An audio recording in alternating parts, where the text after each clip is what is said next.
by dint of this kind of legislation. Thank you. माननीय मंत्री जी,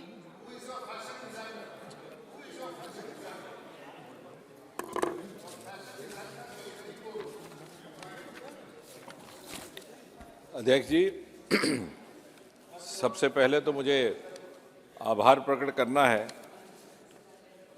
ऐसी अपेक्षा ना थी कि इस विषय पर इतनी विस्तृत चर्चा होगी और इतने सारे माननीय हमारे सदस्य इसमें बोलने की इच्छा प्रकट करेंगे। इससे ये सिद्ध होता है कि ये विषय सबके हृदय के नज़दीक है और कुल मिलाकर के सिद्धांतिक तौर पर किसी ने इसका विरोध भी नहीं किया। I will like to officially acknowledge Shri Suresh from Congress, Dr. Satpal Singh, BJP, Dr. D.M. Kartir Anand from DMK, Chinta Anuradha ji, YSR, Rahul Ramesh Shivale ji, Shiv Sena, Achyutanand Samant ji, BJD, Maluk Nagar Sahab from BSP, Maharaj Sumedanand Saraswati ji, Bharatiya Janata Party, Imtiaz Sahab, Dr. DNV Santi Kumar, Dr. T.T. Chidambaram, Mrs. Sangeeta Azad, Shri Sanjay Seth और अभी अधीर रंजन जी। बोले रूडी जी हमारे गुरु भी हैं और सदा हमें guide भी करते रहे, इसलिए इनका नाम मेरी जुबान से लेना छोटे मुंह बड़ी बात हो जानी थी। दादा का नाम ले लीजिए, दादा का नाम ले लीजिए। जैसे एम के रामचंद्र हैव स्पोकन नहीं है, वे फिर से आ रहा है। No, this is also a healthy sign, Dada, that everybody wants his name to be included and associated with this legislation. So it gives me tremendous amount of encouragement. Thank you, sir. Thank you. Now the point, sir, is, as I said in the morning, I hope we'll carry forward this legislation in the same spirit. This is above politics, and I think this is a concern which deals with the daughters and sons of this country, and which all of us share. अब कुछ एक शंकाएं हैं, क्योंकि अभी हमने इस bill को शायद उतना विस्तृत तौर पर पढ़ने का अवसर भी नहीं रहा और चर्चा भी नहीं रही। सबसे पहले तो जो बात माननीय सुरेश जी ने उठाई थी, उसके बाद फिर भी कुछ एक हमारे मित्रों ने उठाई। सबसे पहले तो मैं ये स्पष्ट कर दूं कि the student or the candidate does not fall in the purview of this legislation. कहीं ऐसा संदेश ना जाए कि किसी उम्मीदवार को, चाहे वो जॉब एस्पिरेंट है, चाहे वो किसी उच्च संस्थान में दाखिला लेने के लिए कैंडिडेट है या उम्मीदवार है, उसको किसी तरह से हैरेसमेंट में डाला जाएगा, तंग किया जाएगा। ये लेजिस्लेशन या कानून उन लोगों के विरुद्ध लाने का प्रयास हो रहा है जो इस परीक्षा प्रणाली के साथ छेड़छाड़ करते हैं या इसमें किसी तरह का अपराध करते हैं। दूसरा, ये कहा गया कि federal, I think under prime minister Modi we have always try to follow the spirit of cooperative federalism, so we have gone one step beyond, and it will not be right to say that there is any attempt to centralise this entire system. जब हम सबका एक ही concern है तो centralise की क्या बात है। मैंने सुबह भी कहा था, क्या हम नहीं चाहेंगे कि हमारे बच्चे या आपके बच्चे या आपके बच्चे या आपके बच्चे या आपके बच्चे उस स्थिति से गुजरे जैसे वो बिटिया गुजरी, जो लिख के छोड़ गई कि मम्मा पापा I am the worst daughter in this world. तो फिर कहाँ आया सेंट्रलाइज? वो कहते हैं कि खड़ा है दर्द का रिश्ता तो फिर जुदाई क्या। जहाँ दर्द से हम जुड़ रहे हैं वहाँ जुदाई की कोई गुंजाइश नहीं, राजनीति की कोई गुंजाइश नहीं। एक बार बात कही गई है और वो एक सकारात्मक सुझाव है कि अगर कोई परीक्षा रद्द कर दी जाती है तो फिर उसको जल्द अज जल्द करने का प्रयास किया जाए। I think this is a suggestion which is well taken. और इनका कहना है कि बच्चों का साल ज़ाया जाता है। अब उसमें होता क्या है कि अलग अलग परीक्षाएं जब रद्द होती हैं तो अलग अलग कारणों से, कहीं सीबीआई की इंक्वायरी है, कहीं किसी और तरह का एजेंसी या संस्था और इसकी जांच कर रही है, तो इसलिए चाहते हुए भी कोई समयबद्ध सीमा रेखा बनाना प्रत्येक परीक्षा की स्थिति में संभव नहीं रहता। लेकिन हाँ, प्रयास हमारा भी यही रहेगा और सबका रहेगा, और जो एग्ज़ाम कंडक्टिंग एजेंसीज है उनका भी रहता है। और उसके दायरे में वो सारे अदारे आ जाएंगे जो डायरेक्टली इनडायरेक्टली जुड़े हैं, चाहे संस्थाएं हैं, चाहे वो कोचिंग सेंटर हैं। सतपाल जी ने ठीक कहा कि लाखों की संख्या में अब ये परीक्षा में हमारे उम्मीदवार अपीयर होते हैं। स्टाफ सिलेक्शन कमीशन में 50, 60, 70 लाख। और इसलिए ये भी एक कारण हो सकता है कि शायद अभी व्यवस्थाएं धीरे धीरे उस तरह से विकसित हो रही हैं। एक बड़ी महत्वपूर्ण बात which I will seek the permission of the honourable speaker to clarify, doctor DM कार्टिर आनंद साहब ने बड़ा एक सरकार पर आरोप लगाया कि ये भाषा के कारण कहीं भेदभाव हो रहा है। Now I said in the beginning, I don't want to give even the slightest political tinge to this debate, but on the basis of facts, may I make a small submission that this is for the first time, this government, NDA government under Prime Minister Modi, which has started conducting staff selection examination in 13 regional languages, including Tamil. This did not happen during the UPA rule, of which DMK was the partner. So may I humbly remind him, what they had left undone has been accomplished by this government. If they could not do it at that time, whatever may be their reasons, we have done it. Similarly, as far as the UPSC is concerned, we have again 13 scheduled languages conducting this exam. We hope to gradually include all the 22. The staff selection examination is being conducted in all the regional languages, including Tamil and also the other South Indian languages. और मैंने सुबह कहा था कि मेरा सौभाग्य कि इस तमिल संस्कृति के प्रतीक सोलंग के उपस्थिति में इनको साक्षी जान करके हम ये युवा शक्ति को समर्पित ये विधेयक ला रहे हैं. So with all the due respect to all the cultures, all the regions of this country, we have introduced 13 regional languages, this government only, for all the different kinds of exams, including MTS, non-technical, constable in paramilitary forces, and combined higher secondary level. Higher secondary के बाद जिन जिन पदों के लिए उम्मीदवार qualified होता है, eligibility, उस तक भी हमने रीजनल लैंग्वेजेस में इम्तहान करने शुरू कर दिए. उसके उपरांत उन्होंने ये कहा कि तमिलनाडु में वहाँ की सरकार टीचिंग मटेरियल और प्रेपरेटरी मटेरियल उपलब्ध करवा रही है. ऐसा नहीं है, ये व्यवस्थाएं केंद्र सरकार में भी हैं और हम हमेशा प्रोत्साहित करते हैं कि राज्य सरकारें भी उसका लाभ लें. Indian institute of public administration उदाहरण के तौर पर, one of the oldest government institutions, set up early 1950s, doctor Rajendra Prasad ji ने उसकी शिलान्यास किया था, प्रथम राष्ट्रपति. वो उसका यही दायित्व है, यही मैंडेट है, और समय समय पर प्रदेशों के अधिकारियों और वहाँ के दूसरे एस्पिरेंट्स के लिए इस तरह के कार्यक्रम भी किए जाते हैं. अब इसके अतिरिक्त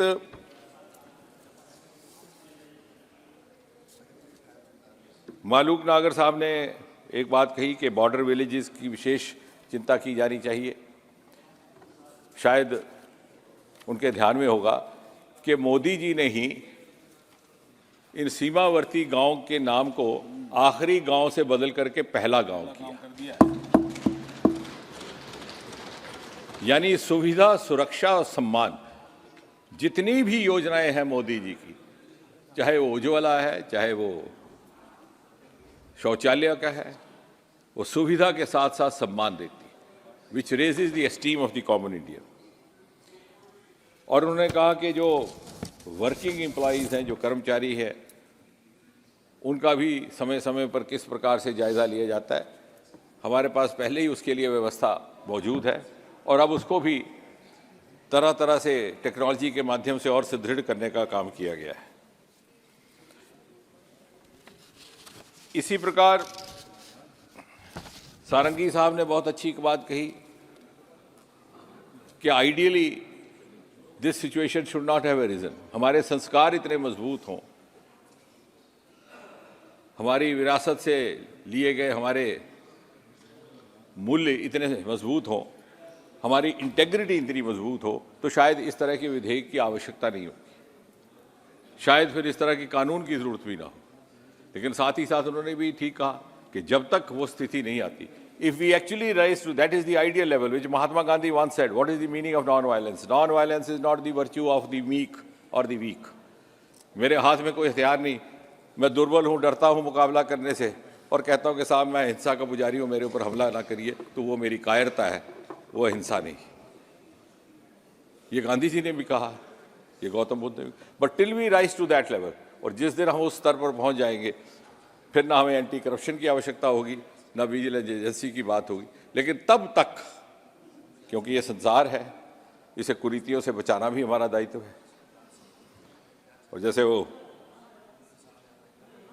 इकबाल का एक शेर है कि लाजिम है दिल के पास रहे पासबान अक्ल, लेकिन कभी कभी उसे तन्हा भी छोड़ दो। Ideally heart should always be guided by the brain, but does not happen always. और इसलिए इन कुरीतियों पर किस तरह से अंकुश लगाया जाए। इसी प्रकार कल्याण बनर्जी का ये की चिंता थी कि इम्प्लीमेंटेशन ऑफ लॉ कैसे हो। एंड दादा, sure, I agree with you, all of us agree, implementation is equally important. If we have not been able to accomplish it to the expected levels, to the desired levels, all of us, the entire society is responsible for it. यही सरकार थी, यही विभाग था DOPT का। सन 2018 में मेरे ही माध्यम से यहाँ एक विधेयक लाया गया था। 1988 का एंटी करप्शन कानून हमने संशोधित किया और हमने रिश्वत लेने वाले के साथ साथ रिश्वत देने वाले को भी उसके दायरे में लाया। So the bribe taker alone was not made culpable, the bribe giver also. कहने का तात्पर्य ये कि जितनी भी यहाँ पर रचनाएं हो रही हैं, इन सारे नियमों की, विधायकों की मोदी जी के नेतृत्व में निहायत ही संवेदनशीलता के साथ हो रही हैं। इसी तरह से जस्टिस मासूदी साहब का कहना ठीक है कि justice playing field is what is required, and actually we are aiming at that. In the beginning of my opening remarks, I mentioned we brought in the rule to abolish interview. Interview abolish करना इतना आसान नहीं रहता, और सबसे ज़्यादा तो दिक्कत राजनीतिज्ञों को आती है। अगर नहीं आती होती तो 65 साल पहले ही ख़त्म कर दिया जाता, क्योंकि फिर आप किसी की मदद नहीं कर सकते, चाहे वो आपका कार्यकर्ता, आपका प्रिय। लेकिन ये घोर पाप ना हो। मोदी जी ने ये कहा, ये सिखाया कि जहाँ जिस चीज़ की कमी रह गई है उसकी पूर्ति करनी है, फिर उसके बाद जनता के विवेक पर छोड़ देंगे। अब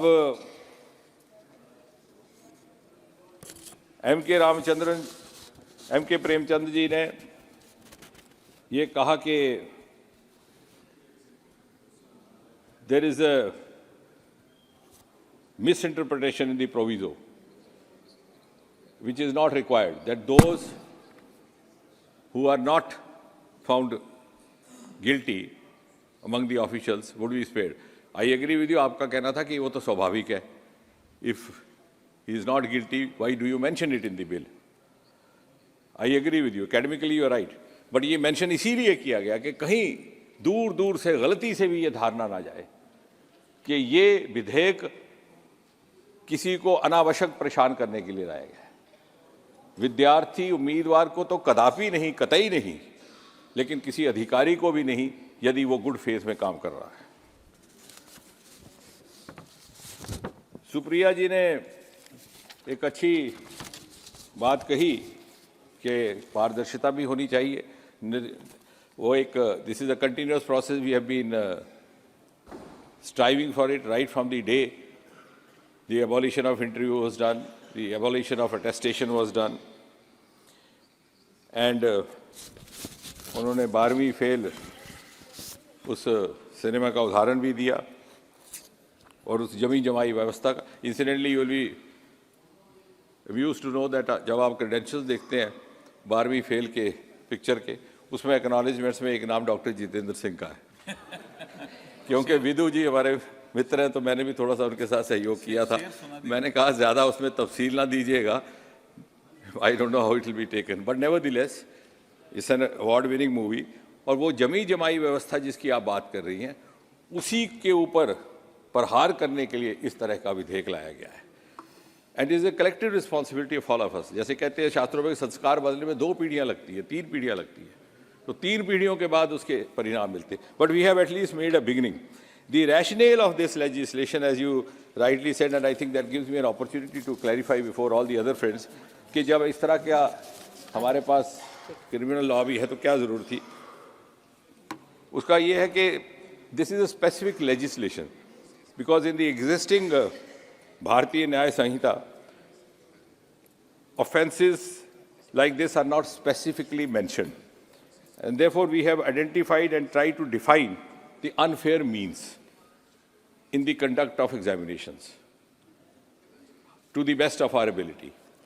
So we have tried to target that particular part, and of course, as you rightly hinted, if the magnitude of the crime goes beyond an extent, obviously it will fall in the domain of the Bharatiya न्याय संहिता और दी अर्सवाइल IPC.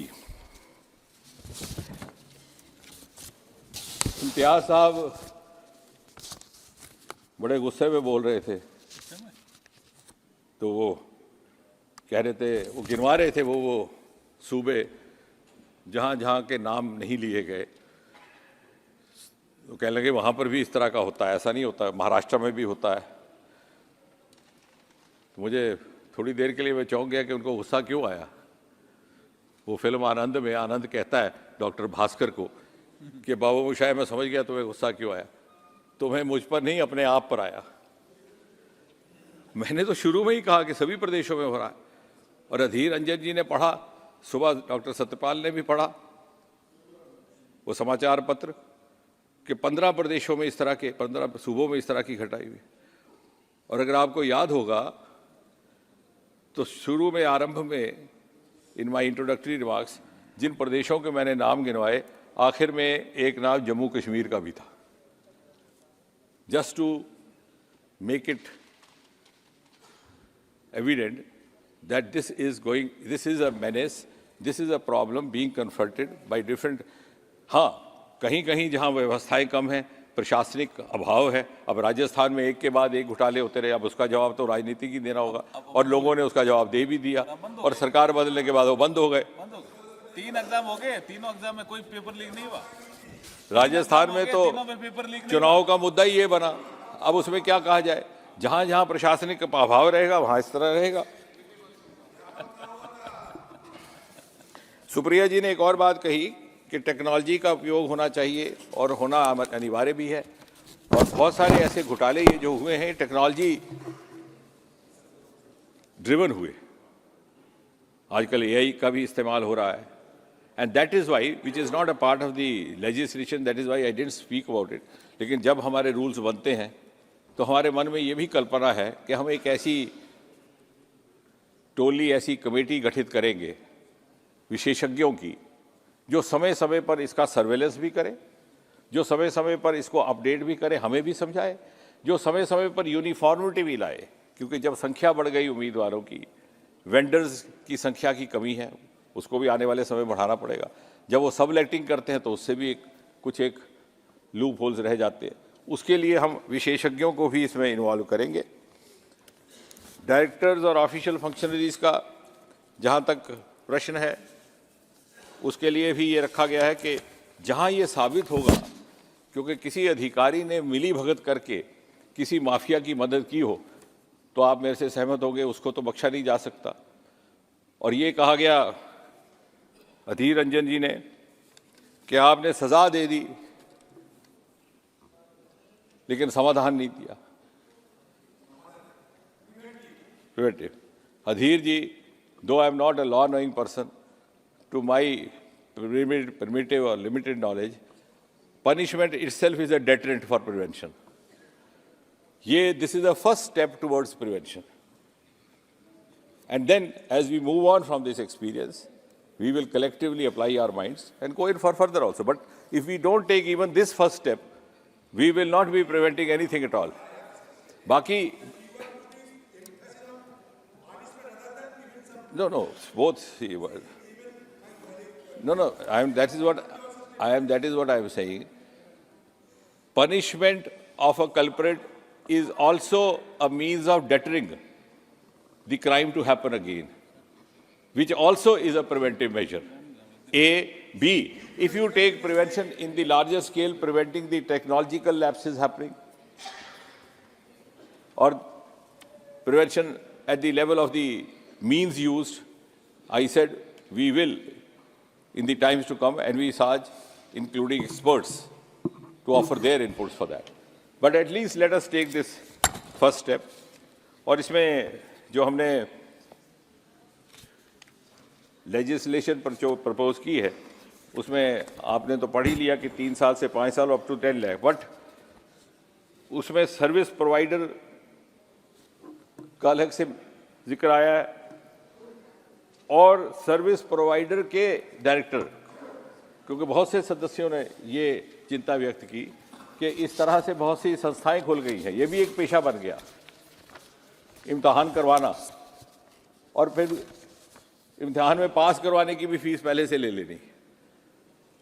So how do we handle that? So we have tried to classify the institution which is found involved in conducting such exams, and in case of public servants, of course, if it is happening by default or in good faith, the person will not be culpable, but in case it is, then of course.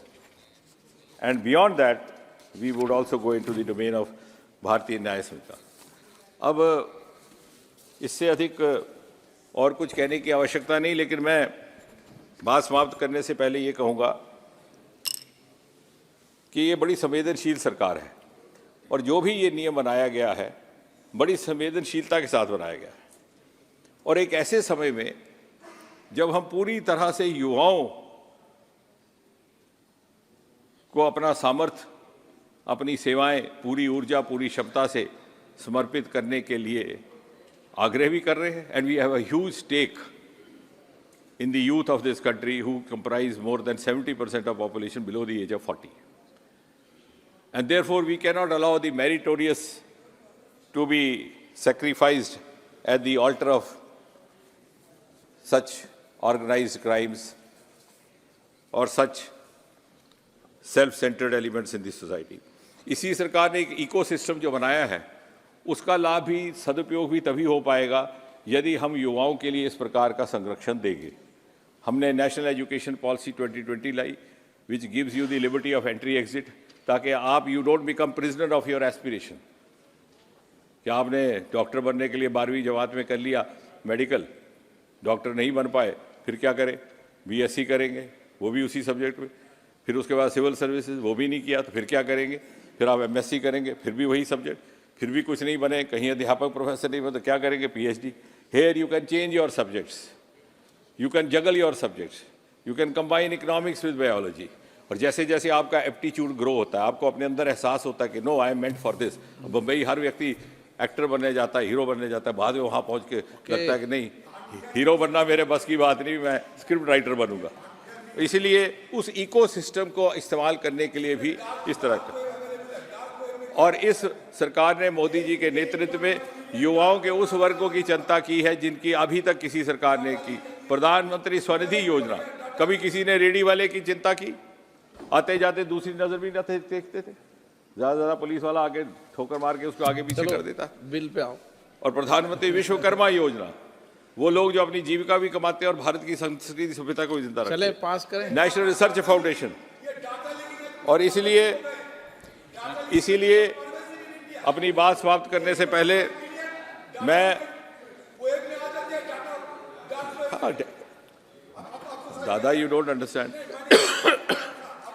Data leak हो रहा भी तो इसी का कारण है। इसी data leak is a means of manipulation, that is a malpractice. जवाब है उसमें, अरे आप समझे नहीं। That is not in the purview of this bill. Bill आपका मैल प्रैक्टिस इन एग्जामिनेशन का है, so data leakage as a malpractice in examination is also under the purview of this bill. Bill नहीं है। अच्छा, आप भटक रहे हैं विषय से। अगर मैल प्रैक्टिस में डाटा लीक होता है तो वो भी इसके दायरे में आता है। अब बात समाप्त करने से पहले अध्यक्ष महोदय, मैंने जहां से बात प्रारंभ की थी वहीं से अपनी ओर से, और मुझे विश्वास है इसमें दादा अधीर को भी कोई आपत्ति नहीं होगी, एक अपील करके सभी सदस्यों से, सभी भारतवासियों से कि हम अपने बच्चों के भविष्य के लिए, उनके भविष्य को किसी से हाथों में उसको छेड़छाड़ ना होने दें, उनको उस तनाव की परिस्थिति में ना पड़ने दें जो इन आत्महत्याओं में परिवर्तित होते हैं। और मैं अपील करता हूं माता पिता से भी, बच्चों से भी, कि वो इस बदलते हुए नए युग में मोदी जी के विकसित भारत के निर्माण में अपनी भूमिका, अपना योगदान निभाने के लिए अपने आप को समर्थ बनाएं। बहुत बहुत धन्यवाद अध्यक्ष जी। प्रश्न ये कि विधेयक पर विचार किया जाए। जो सदस्य इसके पक्ष